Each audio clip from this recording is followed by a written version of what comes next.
Hey, how about you, everybody? Welcome into the Auburn Live Recruiting Show. I'm your host, Jeffrey Lee, Senior Recruiting Editor for Auburn Live on 3. Today is Wednesday, June the 26th. For you, it's Tuesday evening, June 25th for us.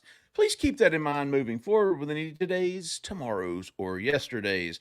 We've got a fantastic show for you tonight. Not really, but we will get to some intel. We will get to some questions from the corner. We got a couple of how batches we might throw out there. And here to do it with me all, as always, Mr. Cole Pinkston, Mr. Allen Head. How about you? How about you? How about you, fellas? How about you, brother? It's been a week, right? And it's just Tuesday. Well, Wednesday morning. Let's say it like that. Yeah, there you go. I forgot. Yes, Wednesday morning. To start off the show, Alvin Henderson flipped on Friday from Penn State to Auburn. Got some momentum going into that final weekend before the dead period, but all the news since then has been less than encouraging for Auburn fans. Let's see, Caleb Cunningham left Alabama, the 5-star wide receiver, and named Alabama his leader after previously naming Auburn his leader and Auburn and Florida his co-leaders. So as of today, as of Wednesday, Caleb Cunningham still has Alabama at the top. Third, Scroggins, the edge from Savannah, Georgia, was going to announce Tuesday. He visited Miami over the weekend. He has pushed that back, and it looks like Miami is the team to beat as we speak tonight. Another Elijah Melendez, yes, the 4-star linebacker who's committed to Miami. He's from that area. Looked like Auburn was really a threat to him. He has since said he is locked in with Miami. We'll see how that goes. Shamar Arnaud is committing on Wednesday. We think USC, probably for him. What else came out this weekend? Is that it? I think Malik Autry had a big visit to Ohio State, which kind of moved the needle a little bit for certain Auburn fans. Devin Williams had a visit to Texas and seemed to be receptive to what they had to say. Julian Lewis to Colorado. Julian Lewis visited with Colorado. So a lot of action this weekend and not so much for Auburn. And when there's that void of good news, I think it tends to, upset the apple cart a little bit. Absolutely. I don't know if y'all saw the assistant D-line coach for Ohio State put on Twitter 1 of 2 right after Zion Grady. So Zion Grady committed to Ohio State. A lot of people think he's talking about Malik Autry. I saw that a lot in the comments. I decided we'd talk about it here or whatever. I didn't put it on the board, but they got some confidence over there. You know what? Malik he's risen up to the Alvin Henderson ranks for me. I don't even pay him any attention anymore. Like, he's going to sign with Auburn, and if he doesn't, I will eat that crow without ketchup. Don't even throw it on the grill, dude. I'll just bite the head off. It would be pretty shocking if he didn't. I will say that much. It would be pretty shocking. So, yes, Malik Autry visited Ohio State. He visited USC. He visited Florida. He visited yes, and he's going to sign with Auburn. All right. And if he doesn't, then, I'll eat the ghost pepper. So, wake me up on signing day for him. Same with Alvin Henderson is what we've been saying. Now, before we're going to get to the questions from the corner, before we do, we want to say, hey, you're not happy, not pleased with the results so far, not like the way things are trending, best place to go to help fix that. You want to make a real difference for your student athletes? Join On to Victory, folks. Join that collective. For as little as $17 a month, you can support Auburn Athletics and enjoy some awesome monthly giveaways, VIP events, behind-the-scenes content, cash back on your favorite brands. It's a great deal. $17 a month for On to Victory, Auburn's NIL collective. It is could make a huge difference. Plus, you'll get exclusive savings on the OTV gear. Fantastic gear they've got over there as well. Head on over to ontovictory.co, ontovictory.co.com, and join today to support Auburn athletes and get in on these amazing benefits. Make a difference, folks. Go join On to Victory. It will absolutely help. Quiet the crowd. The corner, we have bragged on them. They're the most patient, most understanding, logical, rational group of Auburn fans you will ever find. They saw all these things trending away from Auburn this weekend. They handled it gracefully, handled it with maturity. As Mr. Allen Head would say, maturity. And so let's see what they want us to talk about. Sure. Probably want us to talk about all the encouraging signs coming out. But let's get Jairayo first off. Lots of 2026 quarterbacks off the board this week. I'm not even paying attention. Who are we pursuing in that class? 2026 quarterbacks. I don't think the board is solid. I know a lot of probably coming out of camp. Now, they had a couple of guys. We talked about this, I think, last on the call-in show. Some California quarterbacks, Cole, a Utah guy. There's some Georgia quarterbacks they're keeping an eye on. I don't know that Auburn has, at least not to my knowledge, said, hey, man, here's our top two. Yeah. we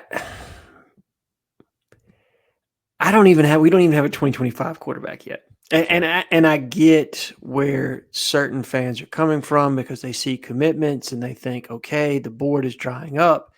We're going to lose an opportunity. We're unorganized. It's not going to happen, blah, blah, blah, blah. You know what I mean? The whole, like, I can feel like the rant coming.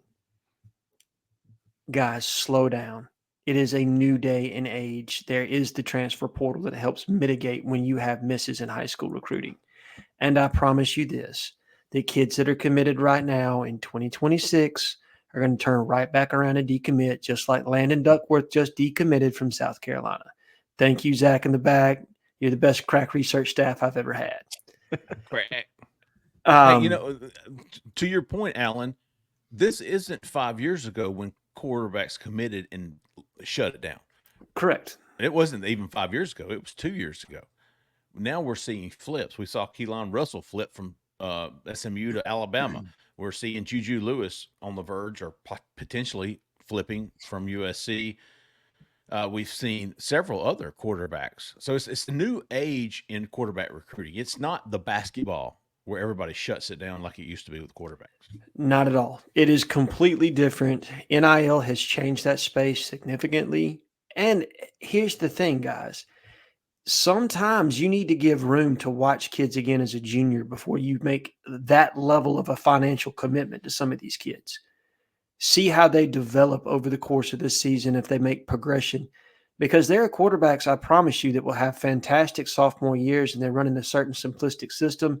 Then the pieces around them change because in high school, guess what? I mean, some schools recruit. Don't get this. Let's not get this twisted. But certain high schools can't necessarily dictate who's going to be on their team next year. And so that quarterback is penalized somewhat because the talent he had around him the season before is not necessarily there.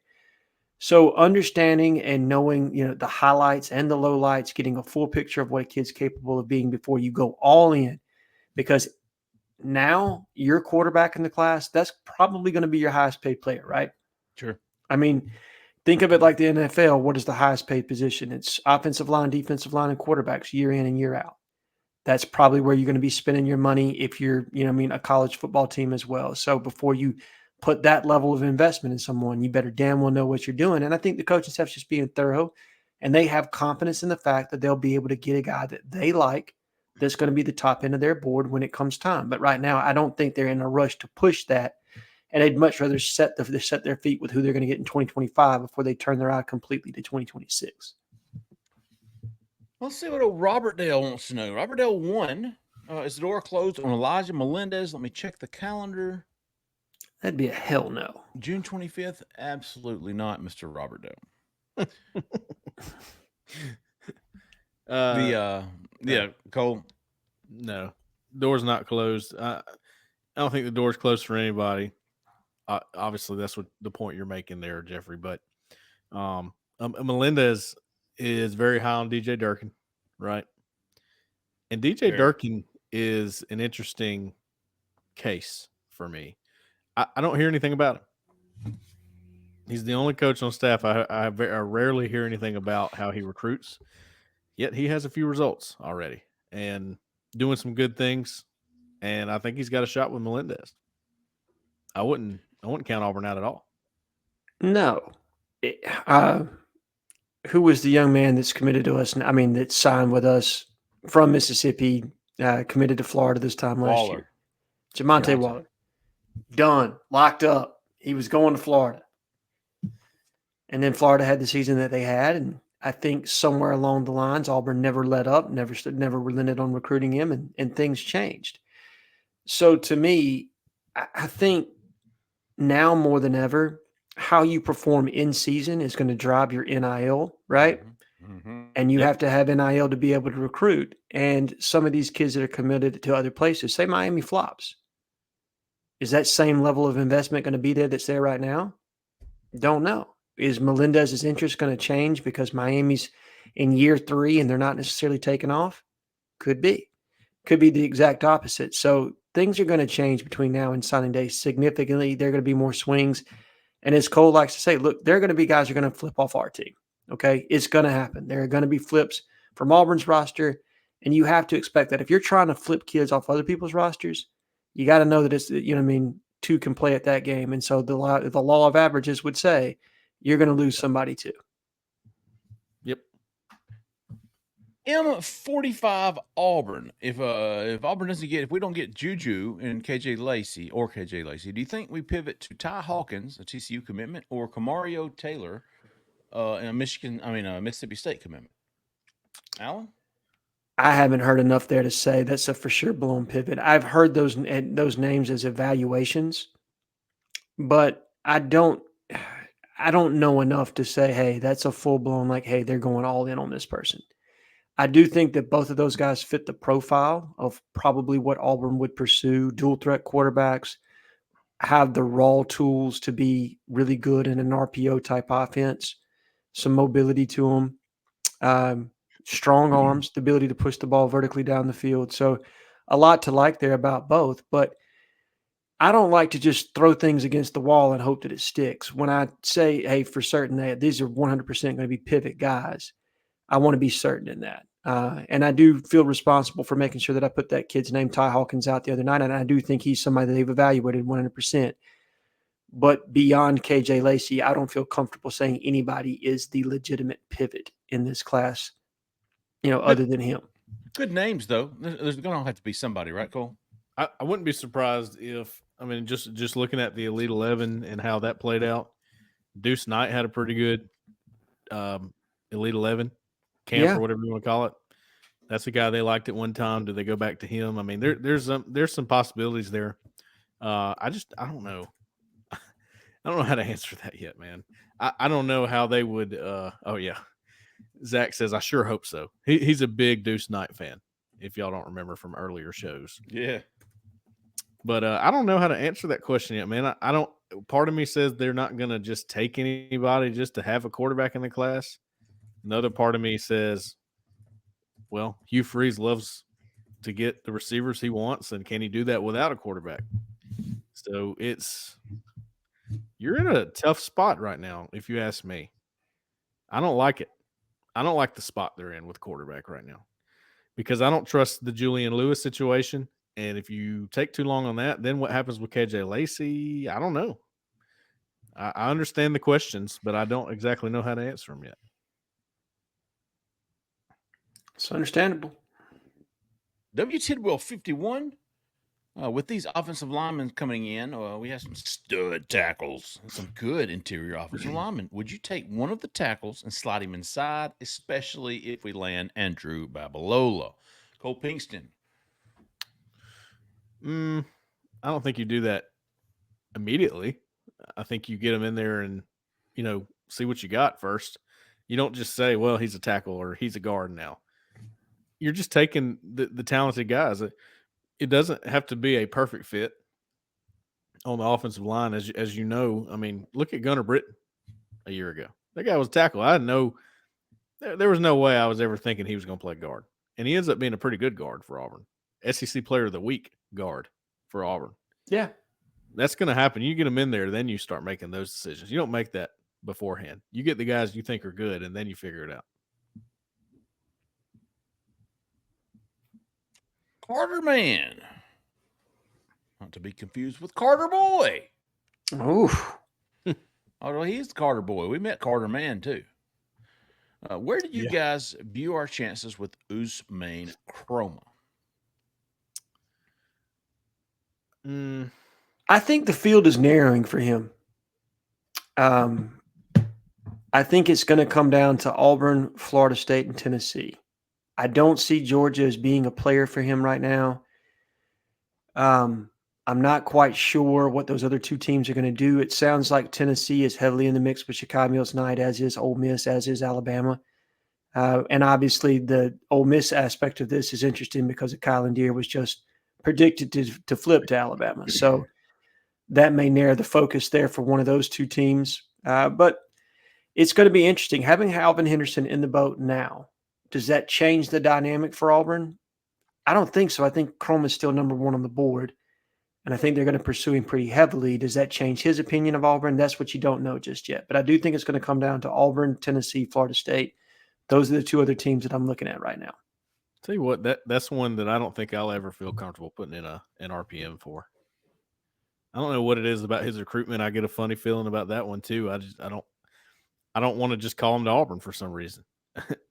Florida State, I feel like they will have a shot if they really want him.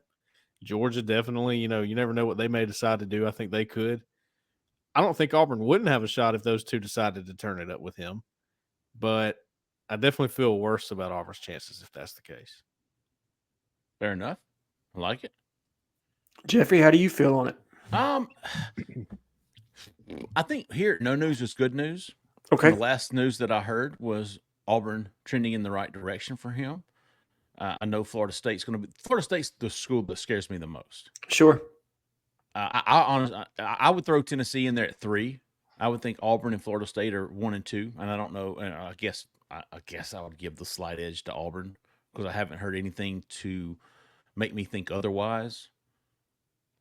So that's how I feel.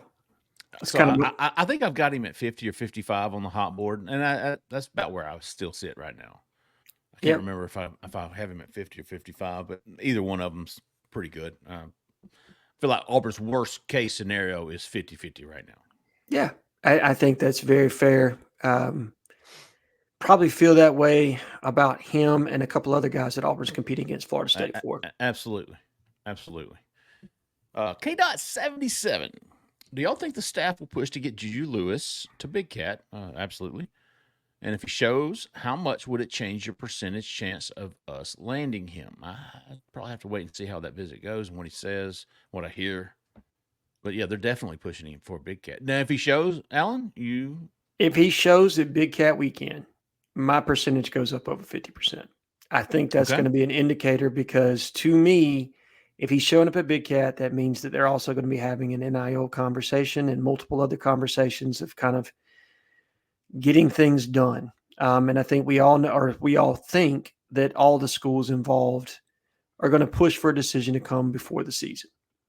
So having him on campus on that last visit to me would give me a little bit of confidence that we're in the final stages of a negotiation and that things are going to get are probably closer to getting done on Auburn's end than they are the other two schools that he could have had an opportunity to go visit. Yeah, I agree with that. I think if he doesn't show, that's not a good sign. I think if he does show, I'm with you. If he does show, I almost think he's going to be committed somewhere before then. Not necessarily saying it's not Auburn, but I think he's going to make a final decision before then. That's where I'm at with it right now. I mean, I think that's the way all three of the teams involved would like for it to be, right? I mean, minus Indiana. I think Indiana will wait till signing day on that one. But the other three schools involved, I think they all want to kind of move towards whatever they're going to do next. Cliffs Dwellers 91. What are y'all's thoughts on the staff choosing not to host OVs this past weekend? Here are my thoughts. Go ahead. And I've thought about this. You said it earlier, Alan, and I can't remember how you worded it, but it was no good news. So there was no buzz coming out of Auburn. Auburn didn't have anything going on this weekend. Alvin Henderson actually visited, by the way. He visited, I think, Saturday, came in Friday or whatever. He committed Friday. So you have some good news going into the weekend. But coming out, there wasn't anything positive for Auburn. So all the subscribers and the fans, all they're seeing are positive buzz for other schools who did have visits this weekend. Correct. I don't think it was detrimental. No. I don't. I think people are overreacting. We've said this since early in this recruiting cycle, probably the last 3 years too. But man, highs and lows, big dog. Just chill. Like this June 25th, 26th for you. Like there's a lot that can happen. Look at Auburn's. Look where we were last year. What we were talking about last year at this time. Sure. Cam Coleman was about to commit to Texas A&M next week. July Yes. 4th. Yep. Yeah. Khalil House committed to Stanford. Yeah. It's about the same time every year, it seems like Auburn fans, some of them, have a mental breakdown. It's like in their DNA. And I understand. I do understand. Jeffrey, I don't mean to cut you off. Keep going. No, go ahead. No, I feel like everybody's getting my point. I think you have a good point. I think yours is a little bit different than mine. The fun thing about our job is that we have to have opinions, and sometimes it's not popular, and that's fine. And right now, I don't think mine is all that popular on this. I don't think it's detrimental by any means. I don't think it's time to panic. There's no reason to hit a panic button right now. Sure. But did you miss an opportunity or two by not having guys on the very last weekend? I mean, it's not signing day. We know what happens on that last weekend before that goes dead before signing day. They get you. Remember, they're trying to get guys in till midnight. We're not going to let you leave because you might go somewhere else for 30 minutes, and that could do it. All right, that's not exactly the case with this, but was there opportunity and more momentum to be grabbed? Sure. All I'm saying is I think you missed a chance to grab more momentum. Doesn't mean you lost momentum. How would you have done that? I'd say arrange visits that you thought were pivotal on that last weekend. Push for them. If they'd already if someone else had already scheduled them for that last weekend, you push and say, "Look, this is the weekend we want you here," and it can be done. Coach, I've already told them. It might happen that way, or if you get out in front of it, it could happen that way. I think it was already a plan to not have that last week of OVs, so it wasn't. There was no push.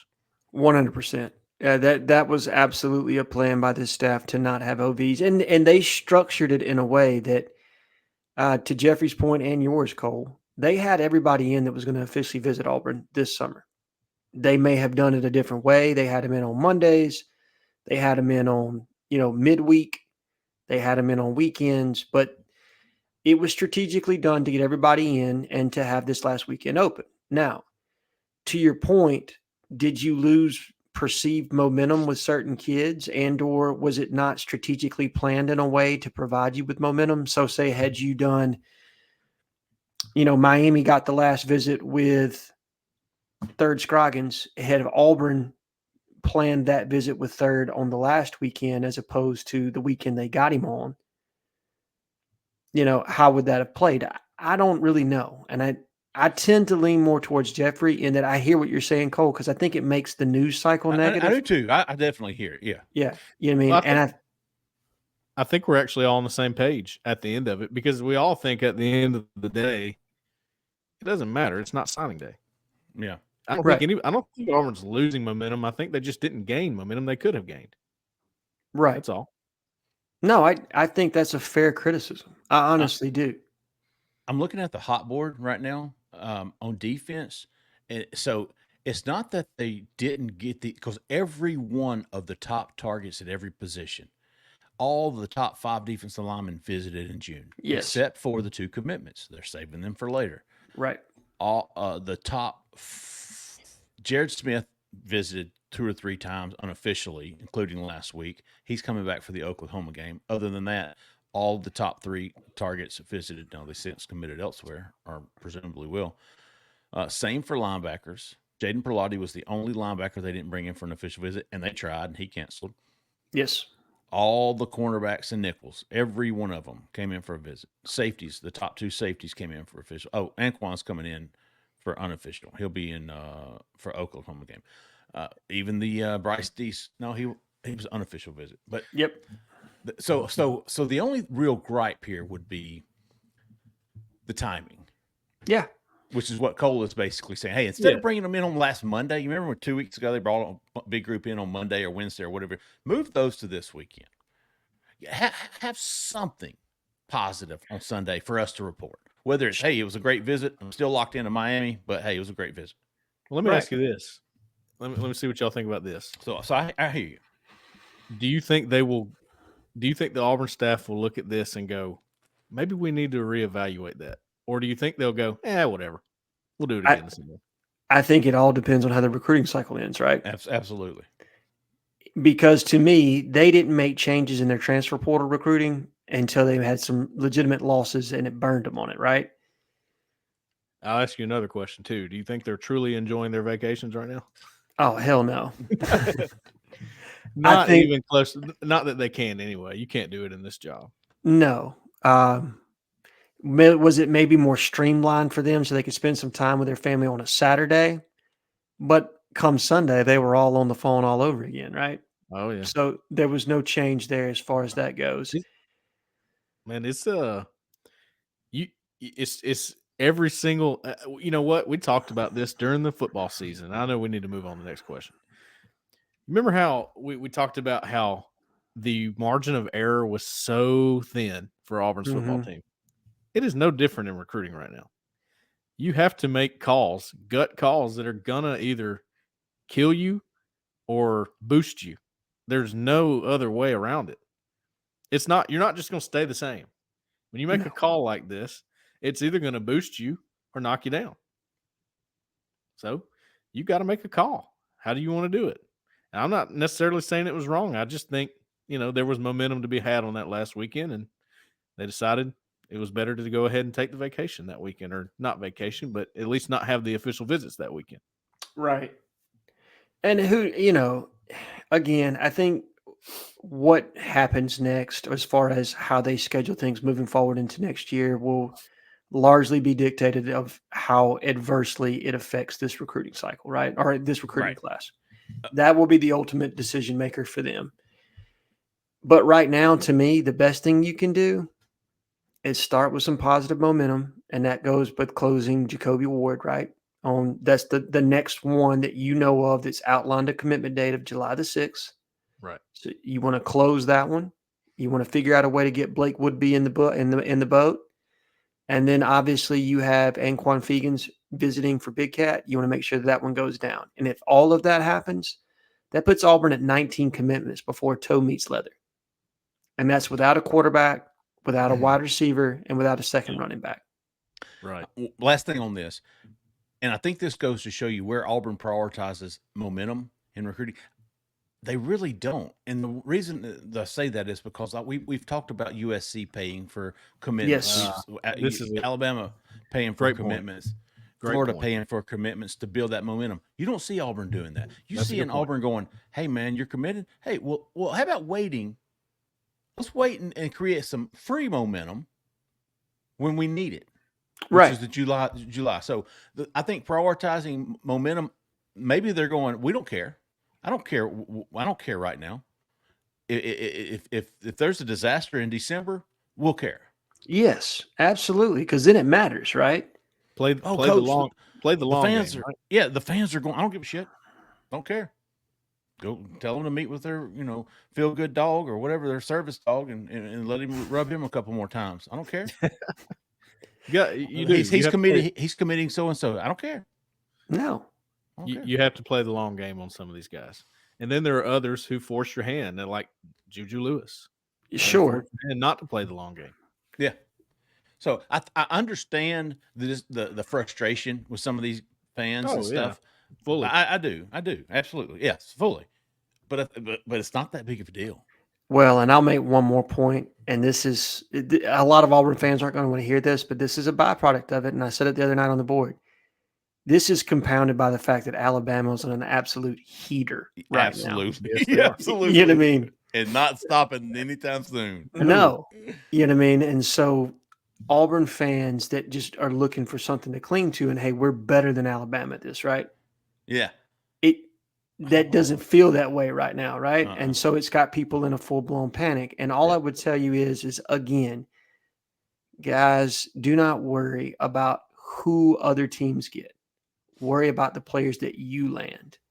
Okay, because if they can play in the SEC and they can win you championships, and you're bringing in another top 10, type recruiting ranking type team, you're right on schedule with where you need to be. Because the next thing that Hugh Freeze needs to do is win 7, 8, 9 games to make sure NIL money is there to continue moving into next year, so you do have real momentum.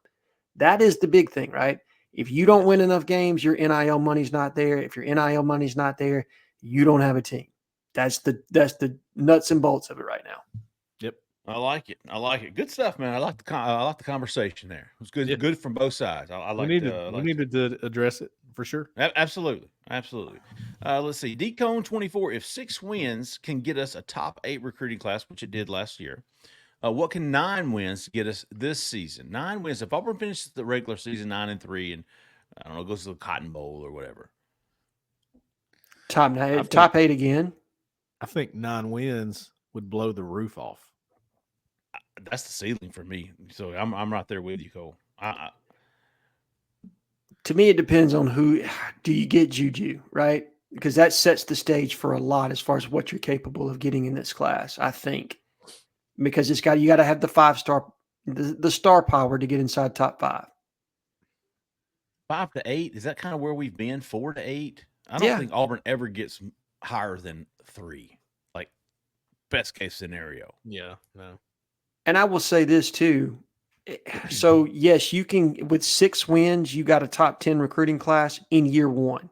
That metric changes in year 2, right? Right, I agree. You got to show positive trajectory. So at a minimum, you got to win 7 to get top 8. It would be really helpful if you had, 8 or 9 wins on the board. Completely agree. 7's the bare minimum. Right? You got to show you moving it forward. And that's not much of a move. 7, I'm going maybe top 10. I'm serious. If they finish 7-5 in the regular season, that doesn't move the needle for me a lot. I think it depends on the 7, right? Like, do you get a big one? Do you get Oklahoma? Do you get A&M at home? Like, do you have one you can hang your hat on? Does the offense look better? Like, does Peyton Thorne throw for 3,000 yards, but the defense just had some injuries and let you down? So I think there are ways to spin 7-5 to where it floats, right? Especially if you go to a bowl game and you get that 8th win. Yeah, you can make that float. Yeah, you get an 8th bowl win. If you finish the season with 8 wins, that's a lot better than going 7-6. Definitely better than 7-6, or the reverse of that of 6-7 and getting blown out in your bowl game. Yeah. JMK 205. After the past week's events, which included Eric Winters committing to Auburn, Alvin Henderson committing to Auburn, give us one of each. One big positive in recruiting right now. I like this question. I do too. 2, I have the perfect things in mind. Okay, Cole, you get us started. The second question being biggest concern in recruiting right now. Yeah, biggest positive right now is offensive line recruiting. I think that is going about as well as you could ask for. I think if you lost somebody from your offensive line class right now, you'd be totally fine. Because I think Auburn's in good shape for Jacoby Ward. I still like Auburn's positioning there as of today. Who knows? But as of today, I like it. And I don't think people are giving Auburn enough credit with Andrew Babalola, and I'm willing to stand on that based on who I've talked to. So that's where I'm at with Andrew Babalola. I think Auburn's in that. I'm not able to put a prediction on it, but I do think Auburn's definitely in it, has a realistic shot. Sure. And then my biggest concern is quarterback. Oh, yeah. Oh, I mean, that goes without a doubt. And Cole, I'm going to give you a different biggest positive right now, but I hear you on Babalola, and I honestly think it's Auburn versus Michigan, given the conversation I had today. I don't feel like Stanford's in the mix. I mean, I feel like they're in the mix, but they're in third place. That's exactly what I've been hearing, Alan. And you know what? To me, that's good news for Auburn. That's very good news. That means Auburn became the constant. That means that it was Auburn and Stanford. Now it's Auburn, Michigan. Auburn's the constant. That's the one that keeps being brought up. Right. If that's the case. And I think it is. That's I mean, I'm spilling the tea here, but that was my information today, that it's those two. Now, this person was very cautious of Sharon Moore, prior offensive line coach at Michigan before he became the head coach. Michigan's coming off a national championship. Proximity to home favors Michigan. So there's a lot of things there for Auburn to battle to. But I do believe his brother being in Tuskegee and a handful of other things that Auburn has, the way they've handled this recruitment, I think bodes well for Auburn. So we'll see. Favor Edwin, definitely. And I just think Jake Thornton himself has really handled this well. I don't think Jake gets enough credit for kind of picking his guys and being selective in that. But he's done a really good job. It's a deeper offensive line class, so he's had more versatility. But I think he's done a really good job this year. Biggest concern in recruiting? Quarterback. I mean, it's quarterback right now, right? That's pretty clear. I will go a little bit deeper and say it kind of goes hand in hand. Quarterbacks and receivers. Because, man, I have no idea. I have no idea what's going on at wide receiver. Receiver board is, Derek Smith is seriously, as of today, Derek Smith is probably the most likely. Again, Caleb Cunningham, I wrote this Tuesday night. He's named three different schools as leader in the past 3 weeks. But I think there's a little bit more validity to his Alabama being my leader because of Keelan Russell, because of the offense that DeBoer runs. Sure. So I give that a little bit more validity than I would Florida being my co-leader with Auburn. Hell no. So now you're looking at Derek Smith. Yeah. Travis Smith with C.J. Wiley going to Florida State. You think Georgia's going to put all the screws and tighten all the bolts and nuts and with Travis Smith? No, I'm with you. I don't think Georgia's going to give up on the young man that just committed to Florida State. In fact, Georgia didn't give up on a kid that committed to Florida State this time last year, and we all saw how that played itself out. Oh, yeah. So I have no doubt that Kirby will say, okay, that's fine, Mike. You go right ahead. You can have him right now. I'll have him in December. So we'll see how that all shakes itself out. But I'm with you that they're not going to miss an opportunity to capitalize with Travis Smith at this point. I feel firm on that. So where does that put you, right? You got to get the quarterback to get the wide receivers, and that's kind of the biggest concern there. Those two spots right there, positive in recruiting. And my positive, I'm trying to be a little different here. I like the way the defensive line. Okay. Interior guys. I'm worried about the edge. Like, what is Auburn going to do at edge? Isaiah Gibson's to Georgia. Zion Grady's to Ohio State. Her third Scroggins is the buzz is all about Miami right now. Right. So that leaves you with Jared Smith. Yeah, leaves you with Jared Smith. And look, I'm not going to – yeah, I'm not going to shade this and say I think he's not going to play edge. I do. But they're recruiting him in the coaching staff's defense. They are recruiting him as an inside linebacker. That is what the kid is being told. Okay. And so you have to, but to me, he's going to be an edge man. He's carrying too much weight to play inside. I just don't see it. But Jordan Crawford, Malik Autry, I think you're going to get Antonio Coleman before it's all over with. I think you took a step back with Nate Marshall this past weekend as he went to Michigan. Yeah. Kalen Edwards is there for the taking. I think if you have a class of Jordan Crawford, Malik Autry, Antonio Coleman, and Kalen Edwards, you're satisfied. And maybe dip in there and see what Walter Mathis is doing. I would. I think I put Walter Mathis on the same page as Antonio Coleman. He's a tier 1 guy. Yeah, I love that kid. He should be, in my opinion. Let's see. Good stuff, though. Good questions, man. I like that. S. Rainey 13. With this staff having some Mississippi influence with Hugh Freeze and Jake Thornton and Derek Nixon, are you shocked that as of now, Auburn only has one of the top 8 in the state, with Alabama landing the top 2 players? No, I'm not shocked at all. I think Mississippi is a really tough state to get kids out of, period. I think the in-state schools do a pretty good job of getting most of the top talent, but Tuscaloosa is what? Yeah, an hour from the border, if that. they've always had success recruiting that state. So no, it doesn't surprise me in the least. Auburn is, by comparison, geography on the complete other side of the state, and it's why historically we've had a lot of success in the state of Georgia. So, yeah, and actually, Auburn really hasn't targeted. I mean, they've targeted Caleb Cunningham. Alabama AK hasn't Deer to an landed extent. Cunningham or Deer yet. First of all, right. We mentioned Deuce Knight. Does Auburn get back in it with him? Is that a guy? I would keep an eye on him. I'm going to keep an eye on him. You got fair. Andrew Maddox down there, who Auburn had a pretty good shot with at one time, but with JG, right. Yeah. Jacoby Hobson, I think he was a little bit lower on the linebacker safety board. I know could they have had him love, if you wanted him. I think so, and I know they love Tyler Miller, but LSU's got a lock on that. I think for the most part. Tyler Lockhart, you got to hold on to that guy. I don't necessarily feel like he's a lock, if we're being honest. So that's I don't know. That state's a little different this cycle. I felt like they were more involved. It really feels like there's been just a bigger emphasis on the state of Alabama. It's almost like they smell blood in the water there, and they want to go, let's just get that.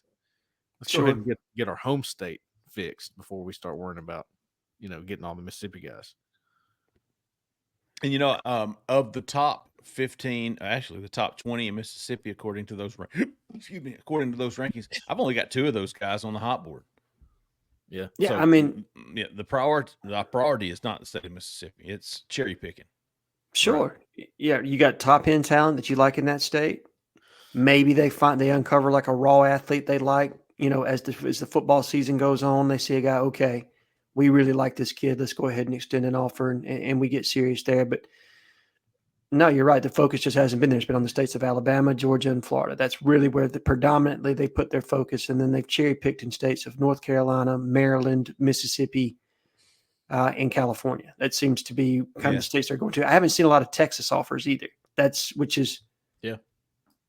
typically a state they'll dip their toe into. Sure.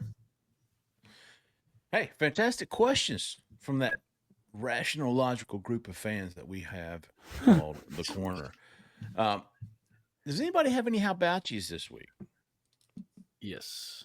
Okay. To be honest with you, I was kind of being a hard ass on these guys. I only came up with 2. Let's see. I have. If y'all aren't watching at home, you got to turn it on for Alan's facial expression right there. Lock it in. What you got, Cole Pinkston? I got 4. Okay. War Eagle 29. Thought had a nice all one word. Yeah, all one word. Okay. War Eagle 29. Thought had a level-headed post this week. Okay. Well, there you go. I like One Potato. That's a whole O-N-E. Yeah, O-N-E Potato. He also had a good post this week. Level-headed. So P-O-T-A-T-O. Potato. Yeah, potato. You know who always has level-headed opinions, in my opinion? Who? Rice?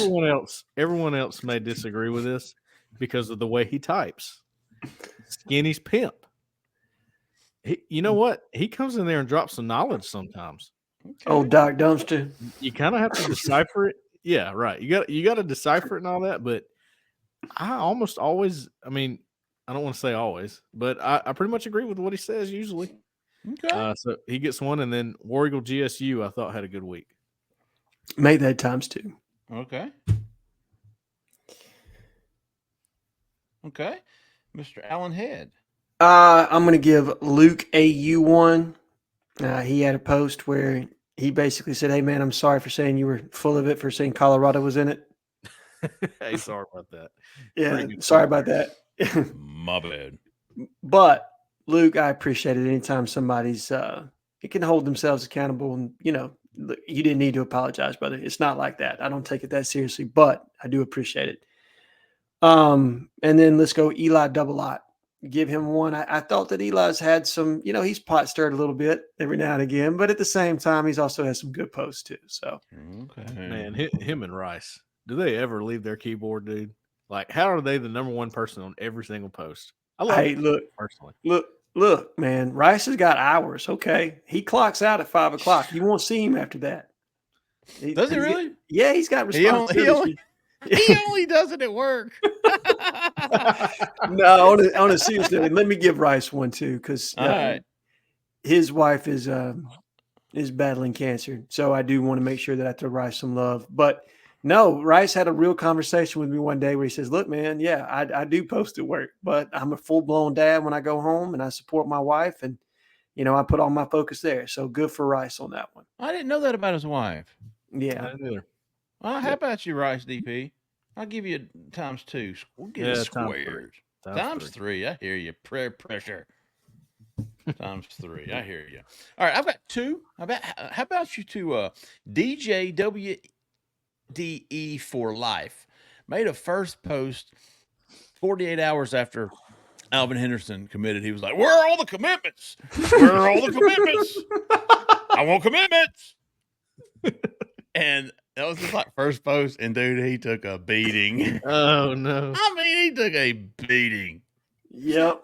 So, but he was very he handled it very well. I thought he handled it very well. I don't know that I would have handled it that well. He was able to poke fun at himself. And, that's good, man. Yeah, he did a really good job. So, welcome DJ WDE for life. How about you, big dog? Did a great job defending yourself. And how about this? How about you to Dr. Malk?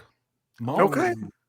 Times 2. Times 2. Big dog, man. He is you know what? I got the picture right over there. Oh, he is his father, if I'm not mistaken, I think it's his father, is an artist.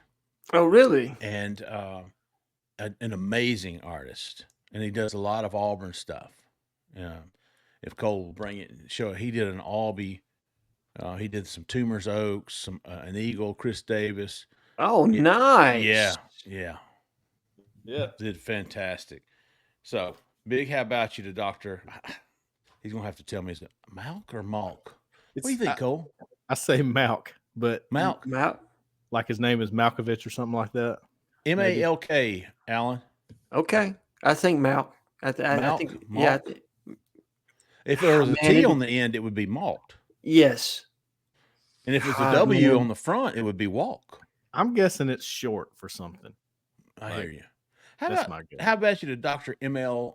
There you go. Could be Dr. Martin Luther King with an A in there. Good. Hey. Kind of like the POW, the Q silent. Yeah, the A is silent. Oh, great show. Great questions from the corner. Hey, if you haven't already, get locked in right now. 2 months for $1 Auburn Live on 3. Go check us out. If you haven't already, use the promo code AU1, capital A, capital U1. Use that promo code. You'll get 2 months for $1.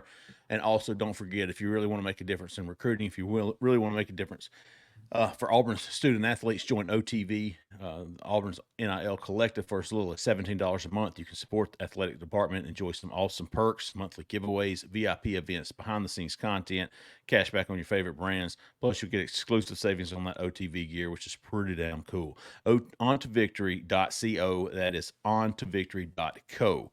Join today to support these athletes and get in on these amazing benefits. All right, folks, that's going to do it. We will be back Sunday night for the call-in show. We will be looking forward to that. Looking forward to all your calls. We absolutely are grateful for you. Thank you for listening. Thank you for watching. And we'll see you back Sunday, man. For Cole Pinkston, for Alan Head, for Zach in the back, I am Jeffrey Lee, man. Y'all stay that left lane. See ya.